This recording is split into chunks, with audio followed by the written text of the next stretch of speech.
everybody, it's Romania Black, and I woke up this morning and thought, what am I going to watch today? And Odd Taxi seemed like the way to go, because we only have 3 episodes left of the main series. We've got audio dramas and a movie over there, but we just have 3 episodes of the main series left, and things are heating up as Odokawa has made all these plans. Guriki is trying to figure out Odokawa's past and how it connects to the present.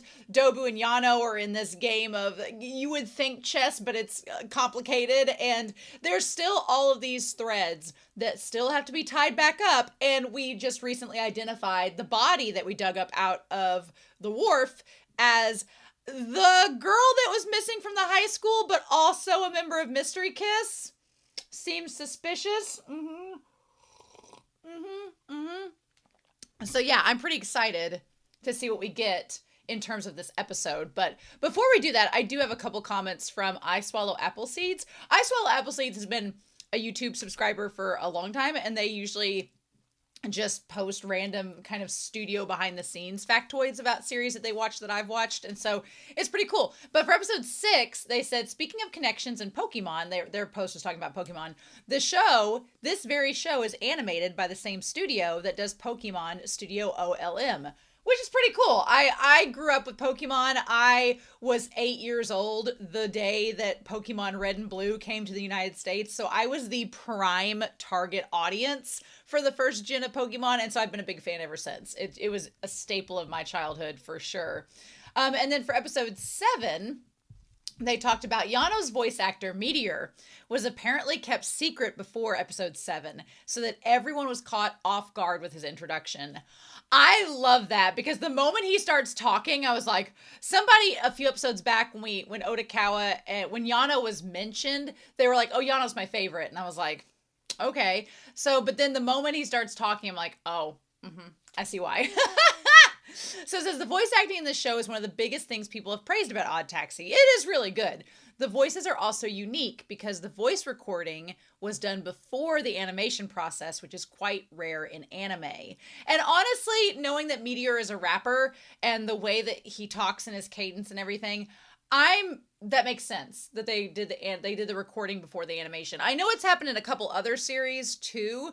I don't exactly remember which ones, but I know the voice acting has happened in a couple other series before the animation process. But I really like that. I think that that's very smart, because you want to match up his lip movements with the cadence of his rapping. And that would be something that would be very difficult for an animator to predict and be able to determine. So that's really super cool. And then Meteor even did an entire EP with songs completely in character as Yano called 2019. And Mystery Kiss has also released an entire album and more than 15 songs to market the show, which I've heard that's pretty common for anime to I think of Bocchi the Rock, which I've watched on my channel, and Bocchi the Rock, the characters have like a whole concert venue lined out for that series. It's kind of like a Gorillaz thing. I could see that with Yano and the whole thing. There's so much dedication to this project. Yeah, that's one thing that I definitely love about Odd Taxi is you can tell there is care that goes into the creation of it. Like the animators, the voice actors, everybody just cares about this show. And it makes it even more special because it's got a really good plot and a really good mystery, and I love it. So that's really, really cool. But yeah, so I'm super excited about this episode. I hope you all are as well. Real quick before we start, as you know, I want to give a shout out to my philanthropy tier over on Patreon. I'm super excited and grateful for everyone on Patreon that supports me. You all are amazing. But there are different tiers, and the philanthropy tier, they donate a little extra each month to help with the channel. And so they get shout outs in my videos for you all to see. So special thanks to Alex Cornejo, to Be Happy, to Bisa, to Alyssa, to Dana, to Damage3245. I have to say it every time. Danger Zone! Get some Kenny Loggins up in here, as well as Devorin, Daniel, Destiny Marie, as well as Eric, Fisho, Ichu, Ghostly Turnip, Alfreya, Liam Posel, Lyndon, Murphew, Mochi Kun, as well as Willie Morris, Translucent Men, Dawood Knight, Shimoyama, and Sunspots. Thank you all so much for your support. I greatly appreciate it. All of my love.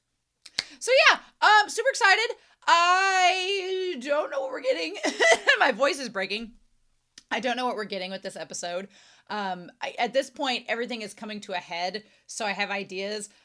We've just discovered that the girl in the wharf, like I said, is supposedly both the missing girl and the mystery kiss performer, which Odokawa seems a bit skeptical about. So I feel like we're going to talk about that in this episode, but then anything else, we got 2 episodes after this. So I guess we'll find out. So in any case, I hope you all are excited. Thank you so much for your comments and kind words. But we're going to start this reaction and discussion, and we're going to do that here in 3, 2, 1, and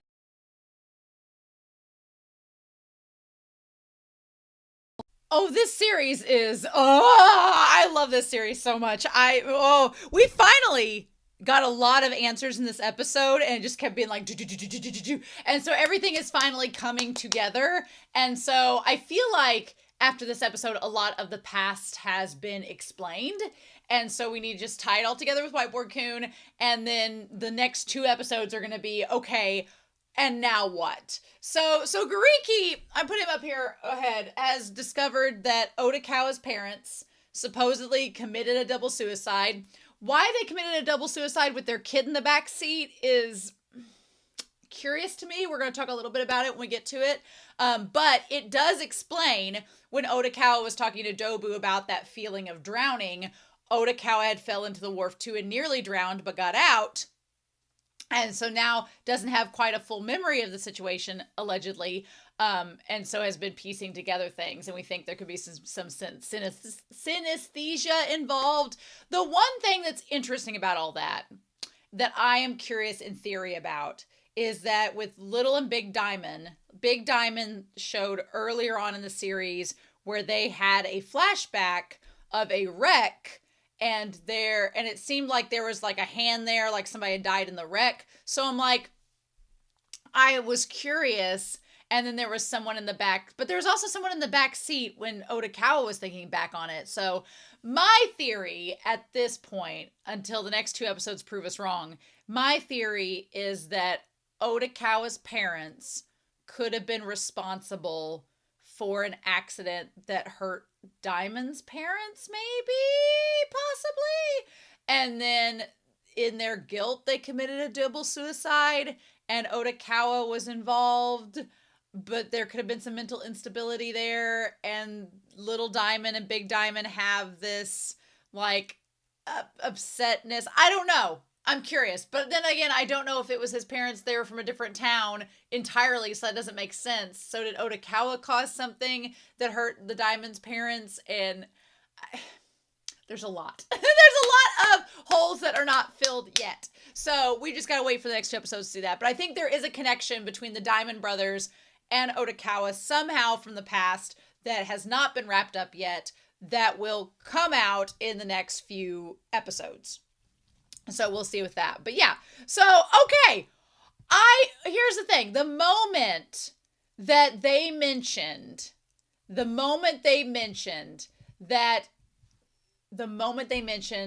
Mitsuya's dad was a celebrity, I was like, what if it's Donraku? Because Donraku is a celebrity name. It's a persona. It's a stage name. Kind of like, in Japan, different people can take the name of their spouses, whether it's the wife or the husband. So it's very possible Yuki Mitsuya's name was from her mom, and Donraku, the name is a stage performance name. And then you would think to yourself, you're like, but he's a monkey and she's a cat. But here's the thing. Those are just how Odokawa remembers them. That's just, the animal is just a persona Odokawa remembers them by. So it's not necessarily they're not actually animals. It's just a persona Odokawa has identified them as. So that doesn't mean anything in the sense of this. So yeah, it's very possible that, and the moment they said it was a celebrity, I was like, oh, and then they revealed it. I was like, oh, that's so good. So yes, so this just got a lot hairier.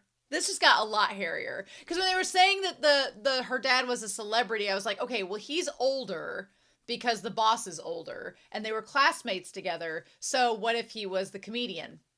And he was. And that's what makes this a little bit more tricky, and what's going to be more interesting when we get Tanaka involved, and that damn freaking eraser. That eraser is still with Odokawa unless he's changed clothes and just, which he could have. That is one maybe little plot hole. Why would Odokawa keep the eraser on him? He changes clothes and washes them theoretically, so why would he still have the eraser on him from way back when? The only way I could think that that would be a thing is if he keeps the eraser on him because Shirakawa gave it to him, and she and him, But let's talk about that. So, okay. So we have the idea that there is the boss, right? There is the boss, and we're going to get into Rui and all that business here in a little bit. But there is the boss. The boss has 2 underlings. There is Yano, and there is Dobu, who are kind of mentor-mentee rivals and all of this. And then he has a classmate that is Donraku, right? That is the classmate, okay? Now, it is possible that this eraser was originally something that maybe Dobu... I feel it's more of a Dobu thing than a Yano thing. I don't think Yano would care about the eraser, but I feel like Dobu could have put it, onto the internet and scammed somebody out of it, which the scam... If we're going to talk about the scam was with Tanaka. That would be ultimate karma if Dobu ends up getting killed by Tanaka on accident and he's the one that set this whole thing up for Tanaka to lose his mental stability. That would be interesting. But yeah, the eraser, and again, this is all just speculation. This is not known fact. This is just me theorizing. The Dobu set up the eraser ploy, and then later on, because he was working with Shirakawa, the eraser, he just probably gave it to her. He was just like, oh yeah, here's this eraser. It's like one of a kind. I had it made from Donraku, who's a friend of the boss, and that's why he made it. So here, you can have it. And then she ends up giving it to Odokawa because she knows that he kind of subvertly is a fan of Donraku. And so that's how all of this lines up. And then Dobu has inadvertently become connected to Dobu, who is connected to Yano. And he kind of is connected to Yano because they've met once before.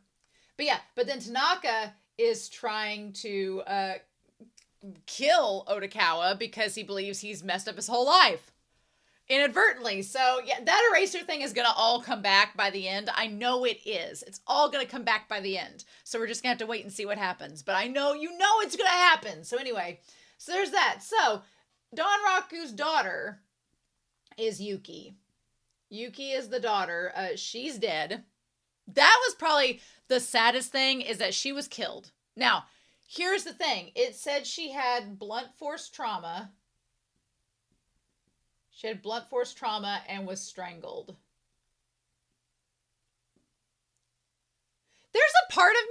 There's a weird part of me that still doesn't trust Odokawa entirely. There's a part of me that still doesn't trust Odokawa or is somewhat skeptical of him.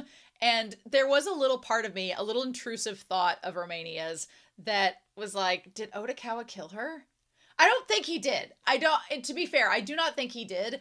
But if that turns out to be a twist, then, because we're going to talk about her whole path before she met up with Rui, but that's interesting. So then we have the 2 other girls of Mystery Kiss. We have Rui and we have Shiho.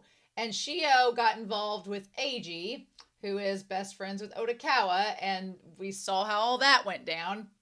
And then we're going to put Yamamoto over here. Yamamoto, the manager, who knew connections, because of course he knew connections to Yano and to the polar bear, who's like Saguchi, or I always forget his name.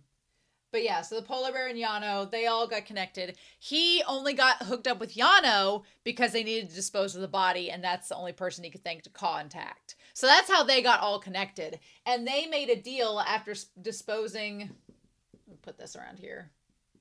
After disposing of the body, they made a deal that half of the profits of Mystery Kiss would go to Yano. Because Yano had nothing to lose. Yano had everything to gain from disposing the body. He's like, sure, we'll help you dispose of the body if you give us half your profits to do it. Otherwise, you won't have a band or an idol group. So that adds a whole nother layer of why Yamamoto is so keen to have them be successful, because he needs to pay off Yano, and if they're not successful, then not only is it a jab to his pride as a manager, because that's what he wanted to begin with, was for the group to be successful because it's the work he's put into it. But now there's another layer of, if we don't pay Yano back, then we're going to be in trouble. So that's a whole thing. Okay. So we get a lot with Rui this episode, and girl, Rui is so interesting. She's great, Nikaido. So since she was a child, we established that she's always been competitive and hates to lose. What's interesting is her in relationship to Shio and Yuki. So she talks about how her report card described her as an ambitious child overflowing with vitality. I'm not saying Rui is like serial killer material, but she was willing to kill someone.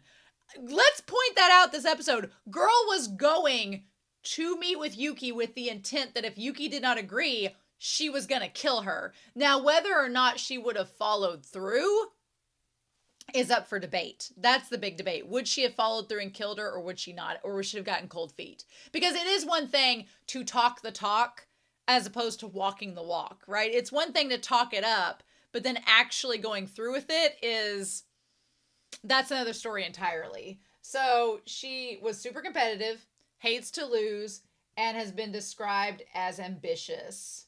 And she's known for her looks. She's been getting by with her looks. That she has this vitality, she's got stage presence, and she's like, but we can't avoid losing in life. Academics, athletics, and arts. There are limits to our abilities. And there was always someone better than me, except in looks.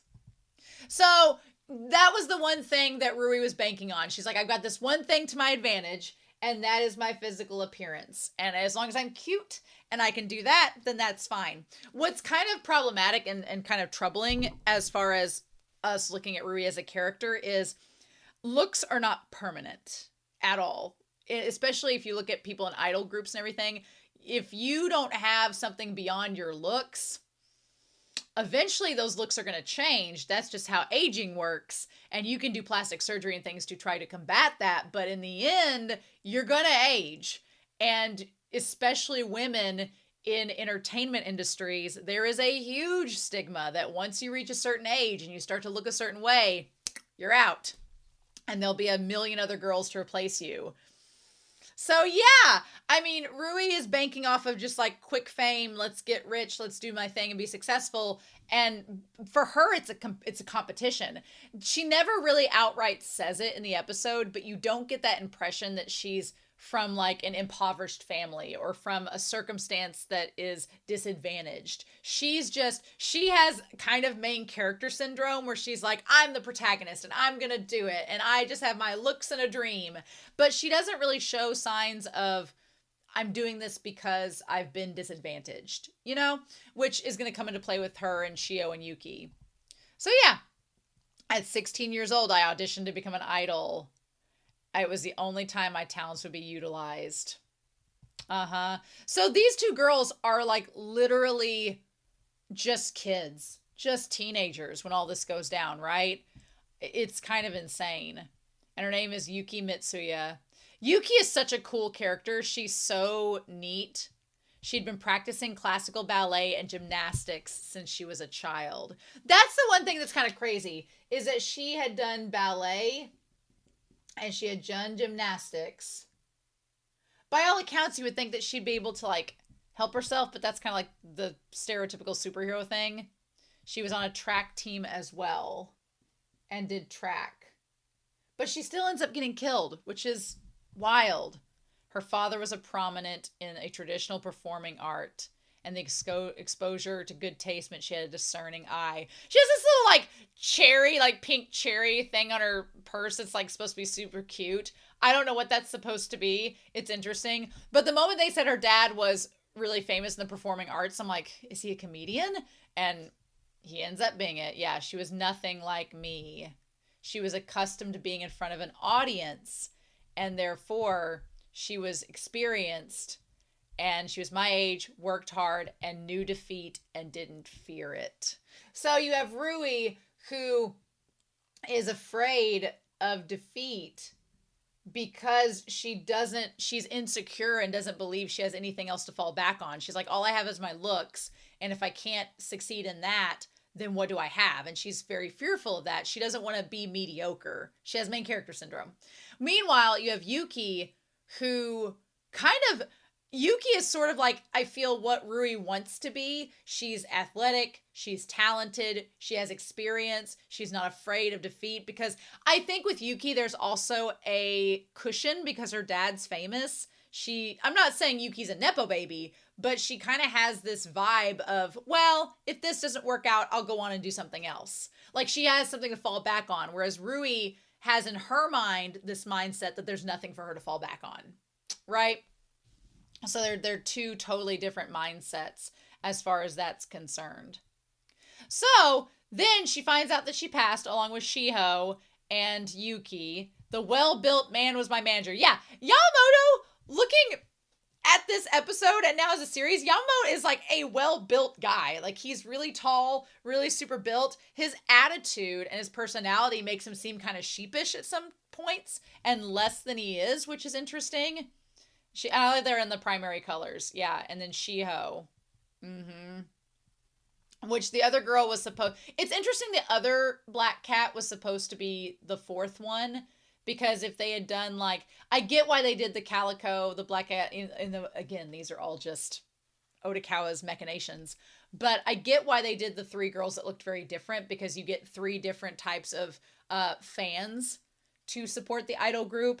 It would aesthetically look better from Odokawa's perspective if you had the two black cats and Rui in the center, because you had the matching symmetry and her in the middle. But I get why you'd have Shiho there, because that way you can kind of... It's like every boy band group in the US. Like, they all look cohesive, but there's like little quirky differences so that fans can attach themselves to different members. It's a tried and true formula, right? And I would be the center. But the thing is, even though Rui looks the cutest and like she would fit as the center, Yuki was the most talented, right? She was the most talented, so it only seems natural that she would be in the middle. So, okay, there was 5 guys that showed up a year and a half later. So she's 17 and a half at this point at our first concert. And there's Amai. Damn, Amai being the fanboy for the group right off the bat. What a sweetheart. I feel for him because he loved them from the start. Okay, so she's 18 by then, and I was impatient. And that's how she met Baba, was through the comedy duo interviewing them. What's funny is that she hates it. She thinks it's humiliating. Shiho and Yuki don't seem bothered by it, but what's interesting is we don't get their perspective at all. And she talks about, she's like, I thought they must be losers accustomed to defeat. And on the way home from an event, I ran into Baba on the train. So, Baba's adorable. Baba and her surprisingly make a good couple, but if word gets out and she's found out to be an accomplice in disposing of a corpse, I don't know if that's going to work out for them. So, but the thing is, she may never be found out. I don't know how this series is going to handle it, but she may get away with it and never be found out. And she just has to live with the guilt of disposing of Yuki's body for the rest of her life. And the fact that she was about to be a murderer herself, which is crazy. But so Baba and her end up having a relationship because of them meeting on the train. Now, she's 18 at this point, so she is a legal adult and all this, but she's like, I became increasingly annoyed with this unsuccessful comedian. I actually, after watching this episode, I was worried when we first saw the two of them together that she was using him. But now that I see them, she kind of has a personality similar to Shibagaki, which kind of makes sense of why Baba's attracted to her, because, you know, that personality he's used to being around and he likes, because him and Shibagaki worked well together. And so she's like, I never thought I'd see him again.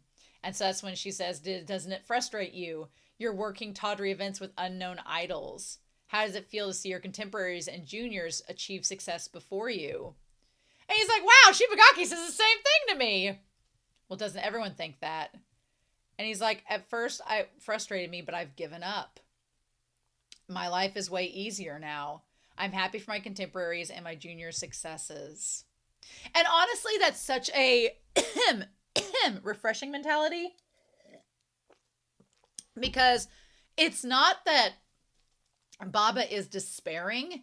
He just has let go of being competitive, because Baba's like, well, I could sit here and be frustrated all day, or I could just be happy my contemporaries are doing good and just live my life and not care. And that's kind of wild. And I think that's why people get attracted to him, because he's just so carefree. And there's a part of us that want to be like that want to be like him and just be talented, but not care if you're successful or not. And she's like, I thought that mentality meant that a person was finished, but I also thought, yeah, it could be easier to be that way too. And then Baba, like, he does the little cute comedian, like, here you go. And at that moment she blushes, and it's like, oh wait, no, he's just a super sweet guy that doesn't care about success, and he's just out living his life to the fullest and being kind. And at that moment I was like, Baba's a green flag. And I would have been like Rui. I would have been like, he's everything I'm not. I'm totally attracted to that. Like, their opposites attract. I don't blame her for falling for him, because he's so sweet and gave up his seat, like, to help for whatever reason. We exchanged contact information. Yeah, she fell in love with him. And I'm like, that's so awesome. So I feel for her, because she probably is stressed that if Baba finds out all this, they can't be together. And she literally has talked about him being like her support network. He was someone that no matter if she succeeded or failed, he would never judge her.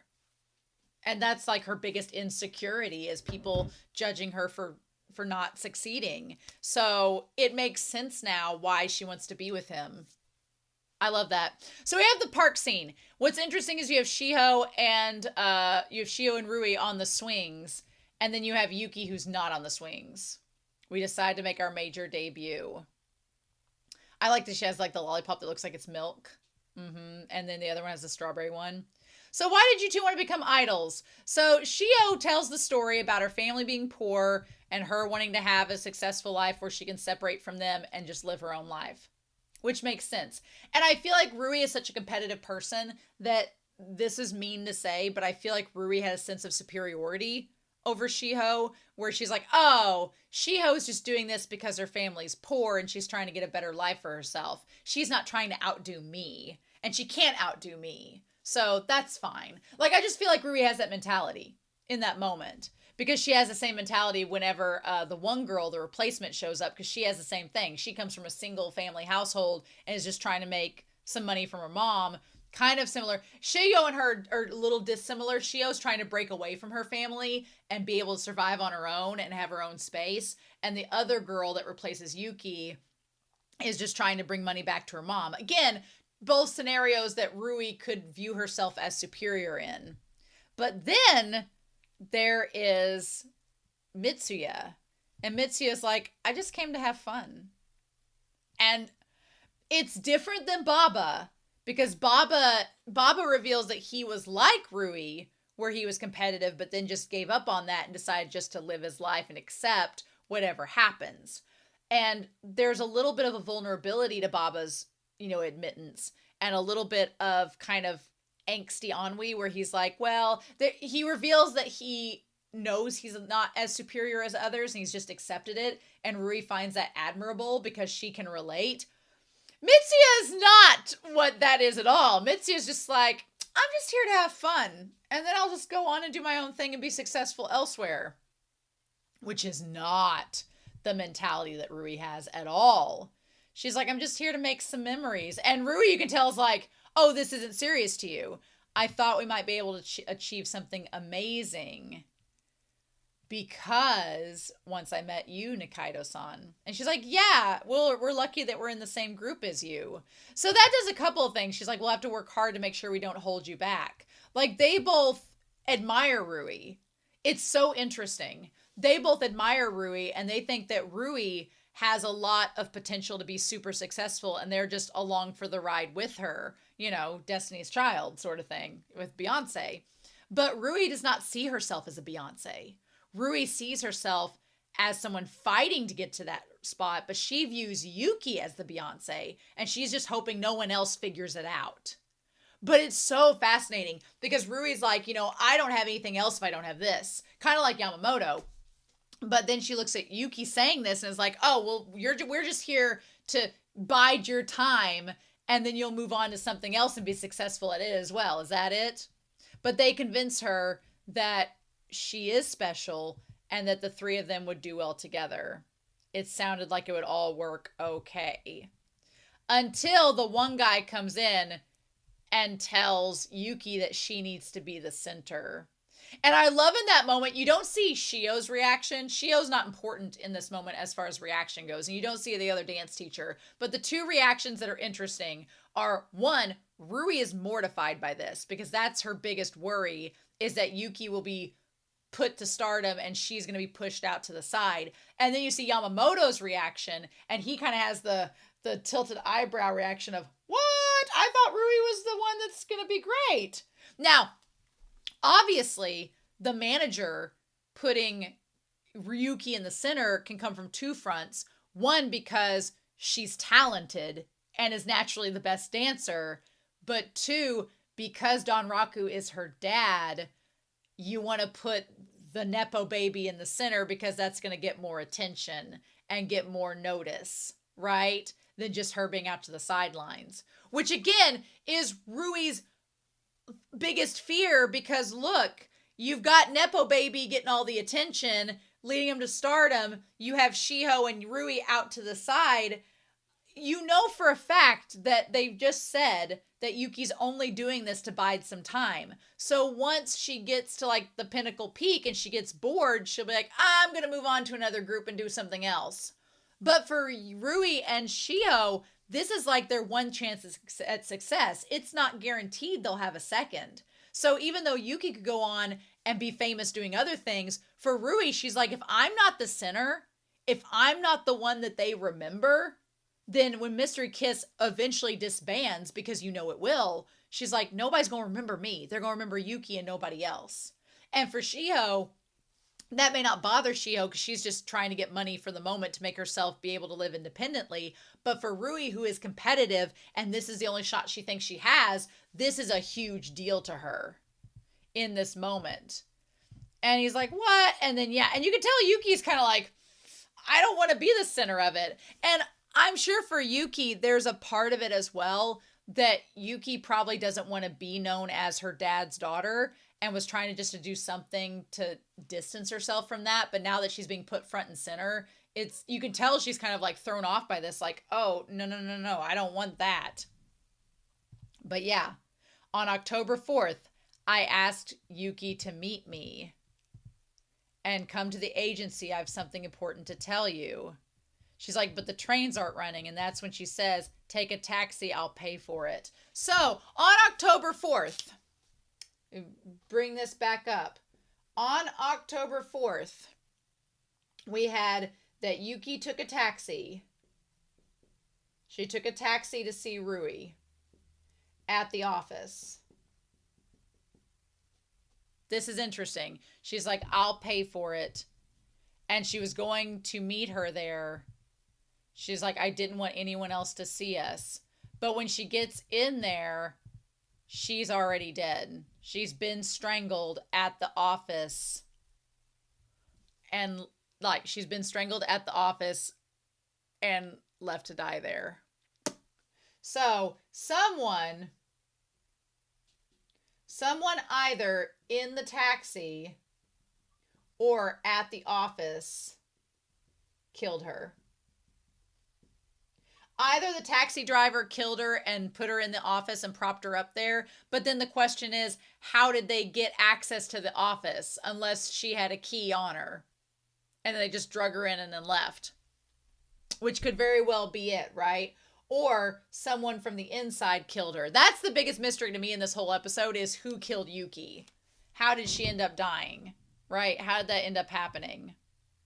And then Yamamoto comes in. Yamamoto is not the murderer because the last thing he would want for her to kill. But he does believe Rui that she didn't kill her.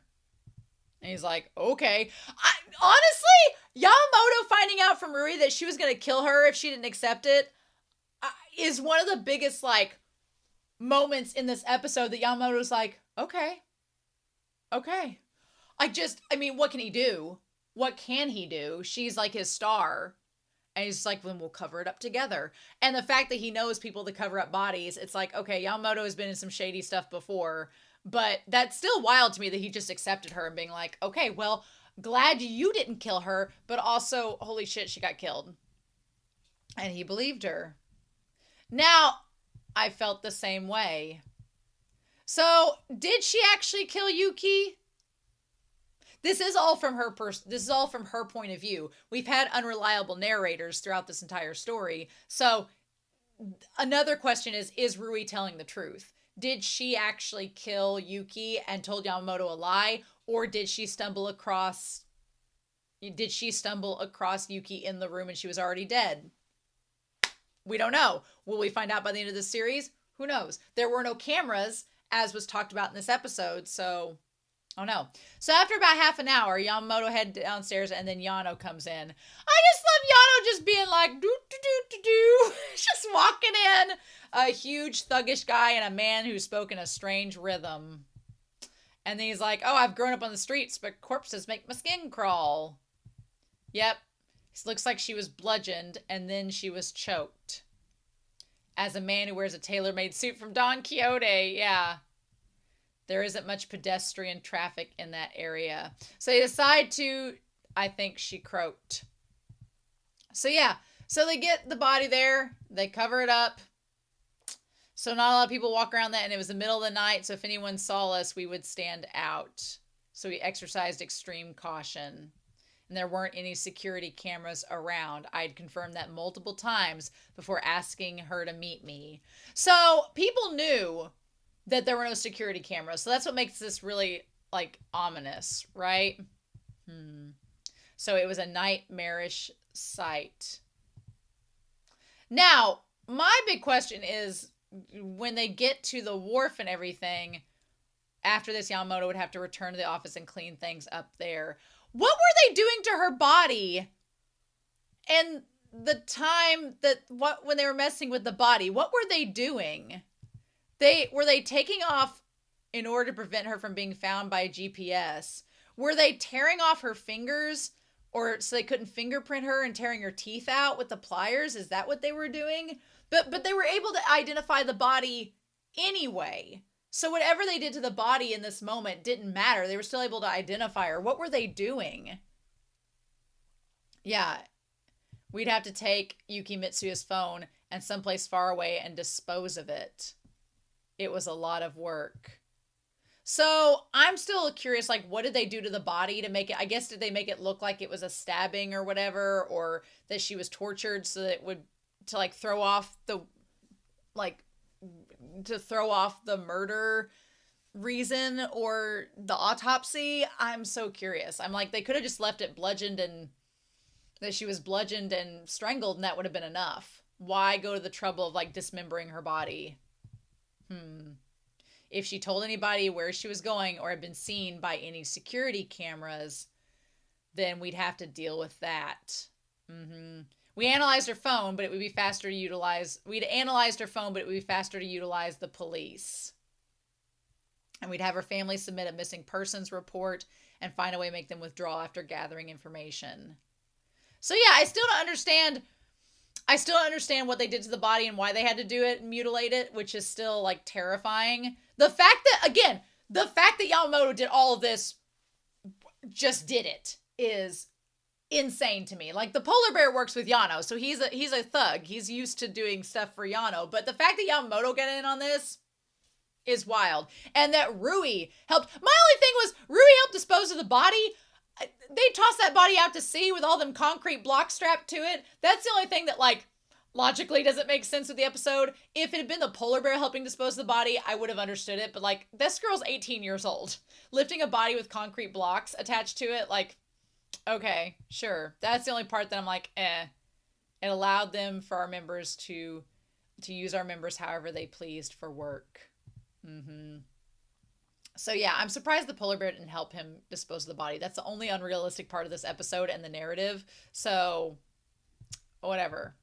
Maybe that's a sign that she wasn't actually part of it. It's just the way she remembers it. She felt like she was disposing of the body with Yamamoto. That could be a clue that she is not entirely telling us, the audience, the truth because she just felt responsible. I don't know. We were too exhausted to worry.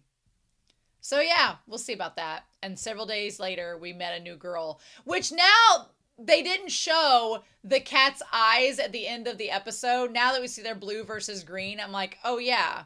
So we meet the new girl whose name is, do they give us a name? Yeah, she says, I'm from Kyushu, Wadagaki. So Wadagaki is the new girl who looks similar to Yuki, but not the same. So Shio the whole time did not know that Yuki was dead. She just knew she was missing. And that's when they started wearing the masks. And now it all makes sense. She's not as good of a dancer. That's all connects. And Amai noticed that, saying she was off her game, but everybody was keeping quiet about it. It also makes sense why Rui is so upset in the series, because she's in the background being an accomplice to murder, so there's all that. I feel bad for Shio. I think I feel bad for Shio the most out of all this because she didn't know. She just didn't know. And if it comes out that Rui and Yamamoto disposed of the body and knew about the murder, Shio's like, I had no clue. But Shio's also involved in the Badger games. So that's, oh man.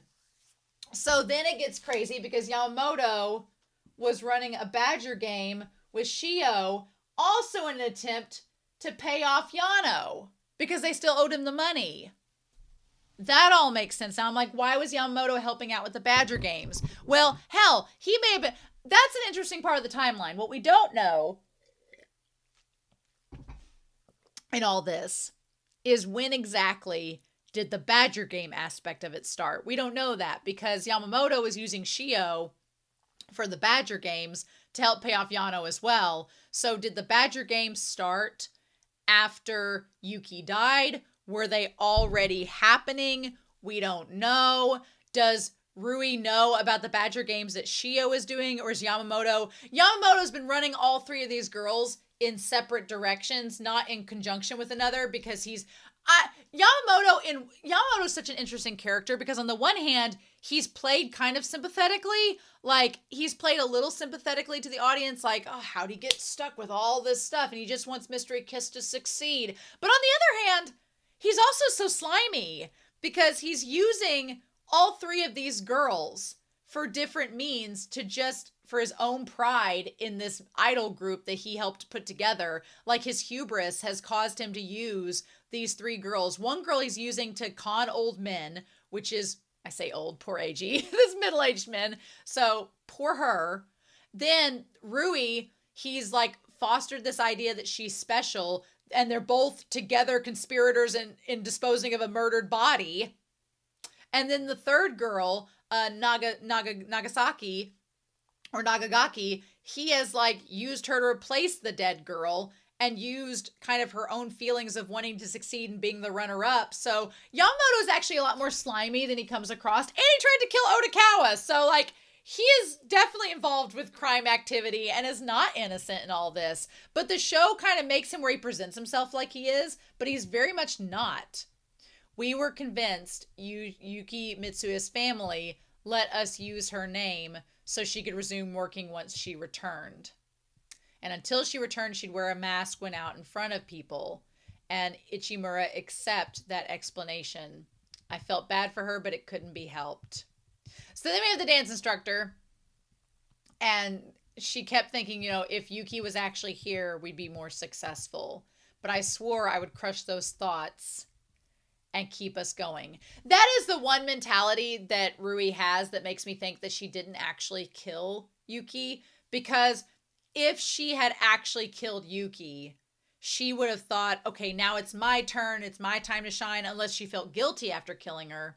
But I don't think that's the case. Because, now it's one of those, she didn't walk the walk. She just thought about killing her, but didn't actually do it. And now she's like, well, shit, we really would have been better with her here. So there's that guilt involved. So I don't know. I don't think Rui killed her unless it's the plot twist that she's an unreliable narrator and she's been lying to us, the audience. But then the question remains, who killed her? Did Yamamoto kill her?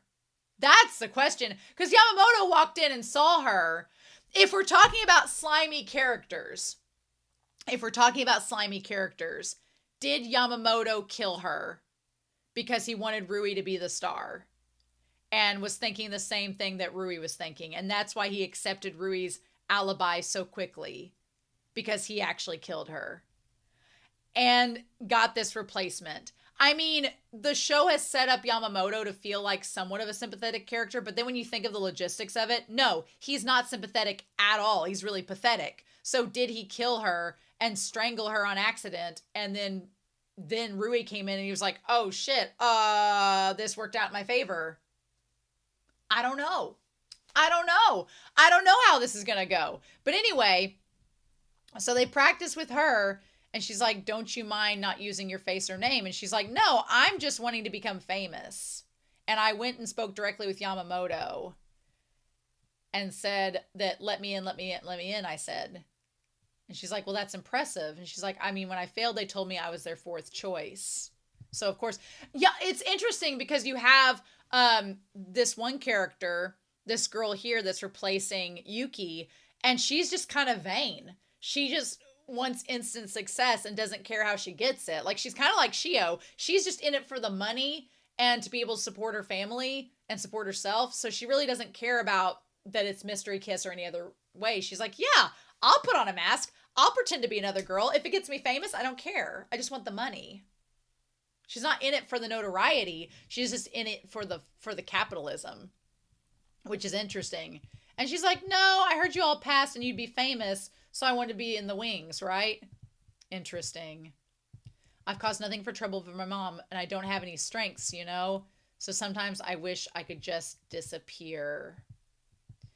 And Rui kind of relates to that a little bit, because Rui doesn't feel like she has any strengths either, except for her looks, and she's worried about disappearing. So it almost feels like she finds it refreshing hearing it from the other girl that someone else thinks the same way that she does. Because, like, Shio has a confidence that Rui doesn't have. Shio's like, oh, I know we're going to make it and stuff, and I'm depending on you, but I'm good. We're good.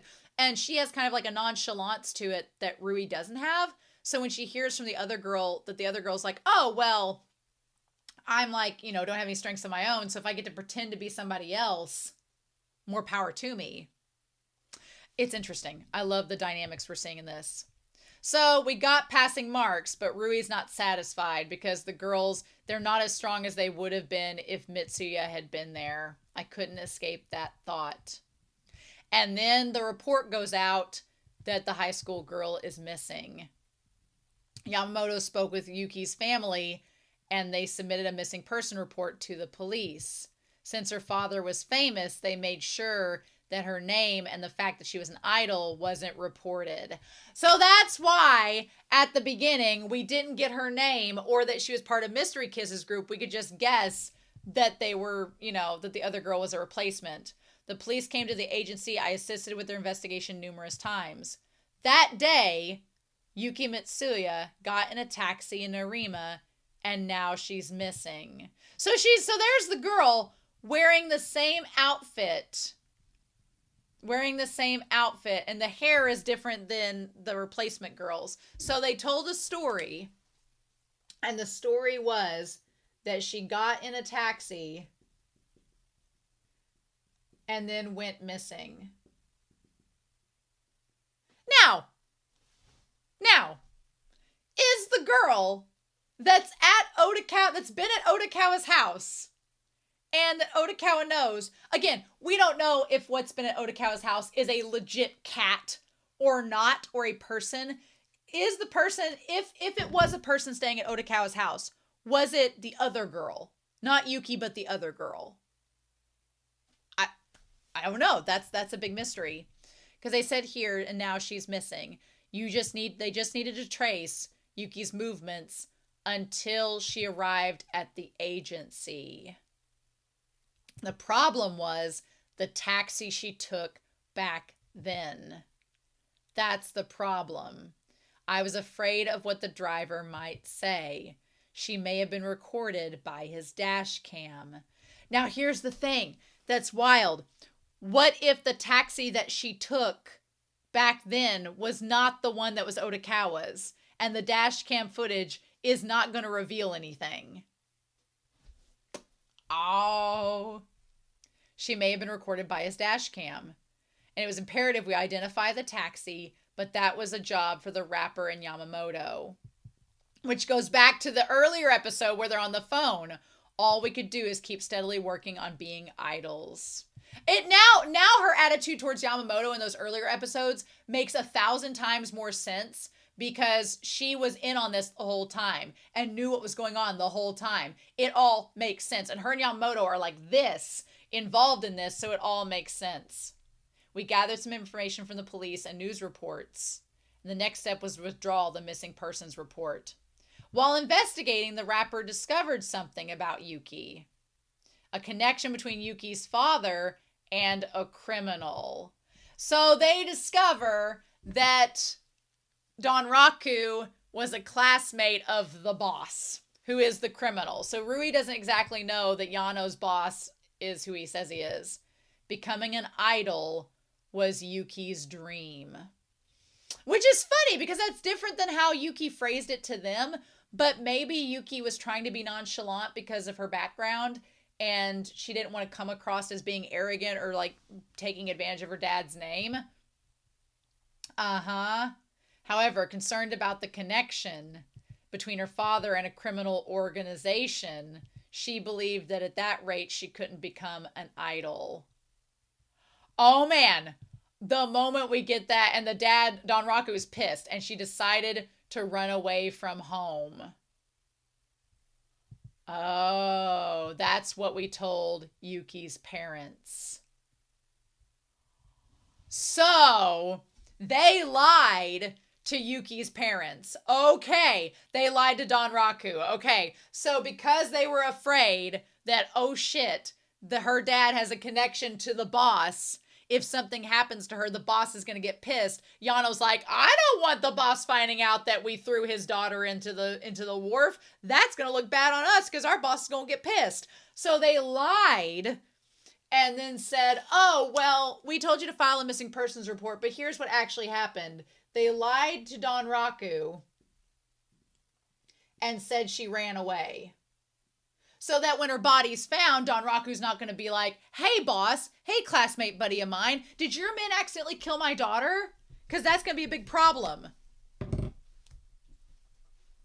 Oh, this is a case. Oh, this is a case. Oh, man. Yep. Eventually, the missing persons request was quietly withdrawn. Oh, it's all going to blow up. And I returned to my everyday life. Did anybody see us? What if somebody already knows? What if someone taps me on the shoulder from behind while I'm walking around? And so she's like, she has all this anxiety about being discovered and about someone figuring out that she was, an accomplice in disposing of the body. Now, again, the thing about it is, she didn't, as far as she told us, murdered Yuki. She didn't do it. So she shouldn't feel too bad about it, but she doesn't know, according to this story, how Yuki was murdered, and she's the only one that has connections to the body and to the crime, so she can't defend herself. It's her word against everything else, and because she was involved in disposing the body, that looks guilty as hell. So if she was up in court, would they believe that, oh, you didn't kill Yuki, but you just aided in mutilating the body and disposing of it and pretending like you didn't know anything, but you didn't actually murder her? Who's going to believe that? Oh, buddy. And I returned to my everyday life again, and perhaps I'd repeat this cycle for the rest of my life. I thought I'd lose my mind. But so then, yeah, asking people around the lunch thing. Then we go back to that scene from the earlier episode of Baba being like, there are rules, don't say it yet. It was Baba who supported me. I hadn't told him anything, of course. So yeah, I was simply saved by his existence. So I feel for Baba because Baba doesn't know anything and he's just dating her and she legit loves him. I think she legit loves him and she views him as like her savior. He saved her from crashing out and just spiraling into this anxiety and everything. They also have matching pajamas and that's so freaking cute. Also, another thing about them being human in real life is that he doesn't have hooves in this. He just has human feet and hands. Just saying. I'm just saying if it was Beastars, it'd be a little bit different. But yeah, I just love him just being there and them in their little matching pajamas. He was my only comfort. I hated to lose, and his way of living permitted that. I love that because he doesn't care about whether you win or lose, he accepts her and doesn't judge her regardless of what happens in her life. And she feels like that's the one safety net she has. She's so hard on herself. She's like, I need somebody that will love me despite the fact that I might not succeed. And he was able to do that. And he loves her like little scarf that she got him. Oh, it's so cute. It didn't matter either way. I mean, this episode pretty much confirms that they are a legit couple that are probably sleeping together because they have the matching pajamas in her bedroom and everything. Like they're all but suggesting like these two have relationships. I wanted to make him happy. Uh-huh. Yep. And so winter came suddenly and they found the remains. Yep. And they identified her as the member of Mystery Kiss. So all of their work of making sure her body couldn't be identified did not work. And then she's like, oh God. Welp, there we go. Here we go. So yeah, so it's Christmas time. We're about to do the robbery. And everybody's like, oh, that tree is so cute. Sure is. Meanwhile, the body of the idol of the Mystery Kiss group has been discovered. Her agency will be holding a press conference after this. So Odokawa's like, all right, he's talked with Dobu about the exchange of money happening a week from now. And he's like, I should be waiting in the parking lot. So this is when everything's about to go down. Next episode, the robbery is about to go down. Okay. Also up on the counter there, it looks like sardines or cat food. I think he's feeding a cat. I think the whole time he's been feeding a cat. And people have been thinking that we, the audience, have been thinking that it's one of the girls, but it's an actual cat. We'll see. We'll see. Did you see the news? Yamamoto, the manager, probably is not coming. The fewer guys Yano has, the easier it'll be. But Odokawa's like, no, that's a problem. I need Yamamoto to be there so I can catch them all together. Odokawa's like, I want to bust them all. If Yamamoto gets away, he knows too much and he could be a threat. He tried to kill me, as you know. He's like, there is a problem. Yuki's body was found near Yano's hideout, so they're probably going to move. Well, Big Diamond knows where they've moved to, so that's good to know. He's like, they've probably moved. And if they have, then the route I assume they take is useless. So Odokawa tries to call Yamamoto to make sure he comes. He's like, oh, you actually answered. And Yamamoto seems kind of freaked out. He's like, no, I have this press conference. You know I don't have time for that. I'm sure you don't. He's like, can I go now? I have this conference to attend. He's like, I wanted to confirm one thing. The Yuki in the photo shown on the news and the Yuki I drove in my taxi are different people. He's like, they are different ones. And then Yamamoto's like, are you sure you're not confused? He's like, I drove you guys together. The girl who likes fried chicken. Yep. Yeah, so he drove her the thing. Yep, the girl who liked fried chicken. She talked about her mom making it. At the time, the whole thing about Donraku being the dad of Yuki didn't register to me because she doesn't talk about her dad, which you would think if her dad was a famous celebrity, she'd at least mention him in passing. She didn't in the flashback, so I didn't even think about that aspect. She just talked about her mom. And I was like, oh, well, she's from a small upbringing, all that, which would not jive with the Donraku connection. But now it's like, no, the Donraku connection that's for a reason. So Odokawa says that he remembers the other girl, but not the Mystery Kiss girl, Yuki. He's like, that reminded me. The girl I drove on October 4th. And then he hung up. So he remembers her, but was the girl he drove October 4th, was it Yuki? So is he the driver that drove her there on October 4th? And what do we do with that? So did he see somebody go in with her? I want to know. He's like, I can't use Yamamoto, which means he calls Little Diamond and who doesn't answer the phone, which concerns me because Little Diamond is the one that shot at Dobu. That concerns me. If he's gone off the deep end, we got trouble. So Imai, we flash back where Imai had been held hostage until then, and he's lost all hope. He's like, Yuki is dead. They're not doing the concert. They're not releasing the CD.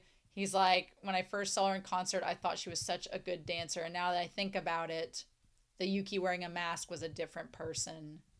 So he feels bad. Imai feels betrayed. He feels like there's no point in Mystery Kiss anymore because they're not going to do anything. He just wants to hear the press conference. Meanwhile, Yano is having the best time. He's like, Dobu's going down. Like, he's just so excited.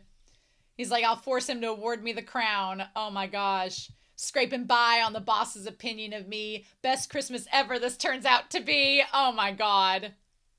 I love it. And I love that Imai interrupts him and he's like, Country Bumpkin, shut your face. He's like, Imai is the only one who has interrupted Yano on his spiels and being like, sir. He's like, it's my turn right now. Know your place. There's no need for me to be screaming. Oh my gosh. And Imai's like, I just want to listen to the press conference. So they have the press conference and Yamamoto comes in with everybody. The taxi driver remembers Watagaki's face. Of course he does. Is there any way we can put a positive spin on it? If the world finds out that we tried to cover it up. So I'm sure some of the 5 guys who attended our first concert will remember her too. Yeah, because Imai will know. Yep, she's like, it's just not possible. Yeah, so, I mean, Yamamoto's mad because he thinks Odokawa will come out that they've been hiding the fact that Yuki's been missing for longer and the timelines aren't going to add up. But Rui's like, well, Imai's going to remember. So that's all, like, the cat's out of the bag at this point, literally. And then she talks to Baba. She's like, good luck with the loser's bracket. I do love her and Baba's relationship because they both support each other despite everything that's going on. And Shibagaki, he's like, well, don't try to push yourself too hard. I love Baba. He's so supportive of Rui. It's so sweet. But then Shibagaki is like, hey, aren't we, we're getting ready to go up here and compete. We need to figure out our comedy routine. And Shibagaki's like, do you care about this at all? If we lose, we're through. And Baba, I like that he takes this moment to kind of stall and think about it. And he's like, well, you're the one who'll be in trouble if we split up. Which is a very mean thing to say. And Baba's like, excuse me. Which, Baba's not wrong. Baba has this other side gig going on and a relationship with Rui. He views himself as, if this comedy thing doesn't work out, it's fine. You're the one who cares about it more. And Shibagaki's like, but we started this together. Like, of course. He's like, why are you being a little bit, egotistical about all this and puffed up? And he's like, you used to be funnier. I can't watch you fall apart. You think all the movies, TV shows, and comedies that are popular these days aren't funny, but you're the one who's out of touch. And I kind of like this. I like that Baba stands up. He is being a little bit rude to Shibagaki, but he is putting Shibagaki in his place, being like, well, you're ratting on everything that's popular nowadays, but maybe you're old-fashioned and you need to update yourself. Like, I kind of like both of them being a little bit angry at each other. I think it helps their relationship. Now, make up.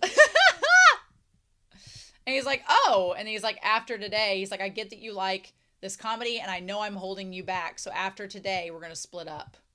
And Shibagaki's like, well, I don't really want to split up. I just wanted us to be together and I just wanted you to care. But you know what? I don't blame Shibagaki for being mad because Baba's not putting his all into it. And he's like, we're working together, we should match energies. But I also don't blame Baba for being like, you're old fashioned and I know that I'm holding you back and I don't care about it anymore. So after we need to split up. I think it's interesting. I want them to be friends. Despite whatever happens the next 2 episodes, I want them to leave as friends, even if they don't get to be in the comedy group together. So Goriki's been researching, and it says, so we have on here, married couple found inside car that fell into the sea. So they were in a wreck, it looks like, the front of the car. Now, my thing is, there are some dogs that were on the scene of the crime, the dog officers. My question is, the car looks like it was run into, so did the car hit somebody and then was pushed into the sea, or how did that happen? Interesting. And Gariki's trying to figure it all out. At the wharf in Minato Ward. Yes, at the Takeshiba Ward at 415, the Minato Ward. So it was near in the city where Diamond and all them are at. Okay. Yep, office worker Kiyoshi Odokawa-san and of Chi-Chi. So they were there. They were at the city that Odokawa is in now. And his wife Yumi. Okay, and there's like, were found dead inside a car that had sunk to the bottom of the sea. Their son in the 4th grade escaped on his own, but is unconscious and in critical condition. So yeah. So Odokawa getting out is interesting. I'm so curious. So they have the press conference, and I like the pig and the bull reporter that are like, you know.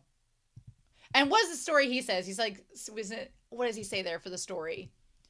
Because all of them are there, including the other manager. We've been unable to conceal our shock since we learned that Yuki Mitsuya was found dead. I like the reporters are kind of angry at them. In October, Yuki's mother contacted us to tell us her daughter hadn't returned home.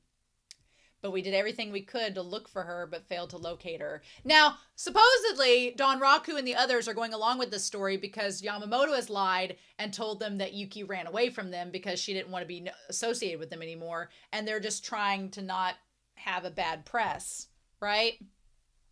Also, as Mystery Kiss was set to debut, we did have, we had another girl who auditioned take Yuki's place. And they're like, we're sorry that we lied to y'all. Sorry about that. We did deceive you. And they're like, the one reporter that's a pig says, we hear they're investigating the case as a murder. Do you know what happened? Now, for the record, again, I don't know why they mutilated the body because there was blunt force trauma and she was strangled. So she already was dead. You didn't need to do anything to the body. But now you're involved. Yamamoto is involved and he tries to spin it. And I'm like, oh, I don't like the way he spins it. He goes, well, she was underpaid before the group debuted and she promoted herself on social media and may have been close with fans. Well, he's suggesting that she was sleeping around with fans. He's suggesting she was having sexual relationships with fans and that some of it might have gotten out of hand and one of the fans may have killed her. Which is a bold-faced lie. And that, like, speak ill of the dead, talk about that. Like, he's basically suggesting that she's like a harlot and she was sexually promiscuous and that's why, you know, she got murdered. And I'm like, Yamamoto, that is sleaze. So sleaze. He's like, I'm just saying it's a possibility. Maybe. Who knows? We take responsibility for failing to protect her privacy and provide adequate security. So yeah, Yamamoto really is sleazy in this entire episode. And like his character really comes out and it's like, ooh, we can't bear to face Donraku, who entrusted his daughter to our agency. Now, the woman in the bar, the kangaroo, she met Donraku. He came to the bar. So interesting. And then Odokawa's like, holy shit, she's his daughter. You can't be serious. And then that's when Big Diamond shows up. So Big Diamond's like, I never thought I'd be helping you guys. So it makes sense why Big Diamond's there because Dobu is working with Odokawa. Little Diamond knows that Dobu is working with Odokawa, so naturally his brother would be involved. But Little Diamond is probably off the deep end because he trusted his big brother. And he's like, well, they moved their hideout and following them from the bank. I see. Where's your best buddy and your brother? Well, he hasn't come into work for a while. I know something off about his behavior, but I can't believe my meek little brother is ignoring my calls. That's not good. That's not good at all. Nope. I don't want Little Diamond getting in the same boat as Tanaka. We don't need two of those people. We don't need two unstable individuals. Nope, but I think he probably is because he knows his big brother's lying to them. He's like, did you say something to him? Odokawa doesn't say what he said to him. He's like, we're on the same side, aren't we? When you put it that way, broadly speaking, we've been on the same side since the beginning. Well, I mean, broadly speaking, I don't know if Little Diamond's saying from the beginning, broadly speaking. I'm curious. Very curious what he means by that, because technically Little Diamond's been working with Dobu from the beginning, and now Dobu and him are working together, so sure, but is it going back even further than that? I don't know, y'all. So then we have Yano and them going into the bank, getting ready for all that. Dobu's waiting to find out. We have this physical therapy at this hospital, and we get Odokawa has a diary. And he's like, oh, he's here for 2 months and kept a diary. What a strange fellow he was. And so then he says, I thought he was a strange child. He's like, since you said you'd be coming, I read it for the first time in 30 years. He says, kind of look at it. He's like, I know you said you're Hiroshi Odokawa's current doctor, but it's not meant for a GP like you to see, for a general practitioner. And then he's like, I'm doing this as his friend. I love that. I love that Gariki's like, I need to know in case if Odokawa is about to do something crazy, which has kind of been building up the last few episodes. He's like, I need to know what's going down. And I'm like, oh my God. So yeah. So, you know, lots of fun things are happening, right? Lots of fun things are happening. Now, there is, at the press conference, I thought I saw, maybe not, something was going on. I thought I could have swore I saw the pin for a hot second, but I don't think I did. Maybe not. Anyway, y'all. Oh, y'all. So we have 2 episodes left. Next week is a penultimate episode. The robbery is going to happen. Is it going to go down? What is Gariki finding out? Who killed Yuki? All these things. So yeah. Anyway, I'm super excited to hear your thoughts down below. My dogs are like requesting lunch.